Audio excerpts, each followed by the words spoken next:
So my great-grandfather emigrated here when he was only 7, in the late 20s. He was a Russian Jewish immigrant who was basically told by the Bolsheviks, get the hell out, we don't want you here. So there was a lot of anti-Semitic violence going on during the Bolshevik overtaking of what became the Soviet Union. So I don't remember anything of this man, but I have read his journals. He was a very stoic person.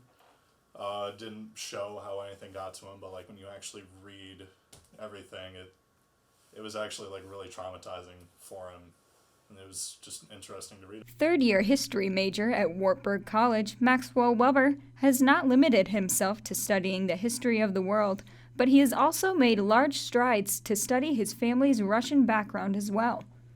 Although his knowledge may seem vast about his family's lineage, Weber was unaware of his Russian background until middle school. Because no one ever talked about my great-grandfather, because he wasn't a very nice guy. My mother, when I started asking questions finally, would tell me about how he would only eat a little bit of his meal, and then he would sit and stare at everyone to make sure that they were keeping absolutely perfect table manners at all times. And if you weren't, he would pound his fist on the table, point at you, and tell you exactly what you're doing wrong until you did it right. Despite his late discovery, Weber educated himself to the best of his ability. Well, this is a little embarrassing, but my first research was actually playing Call of Duty World at War.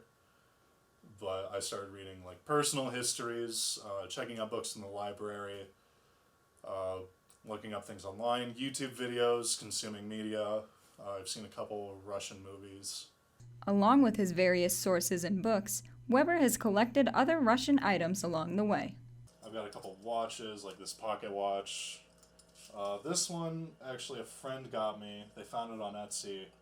It was made in the Soviet Union in '86, I think, I found out. It's not working. I want to get it working at some point because I just think that would be cool.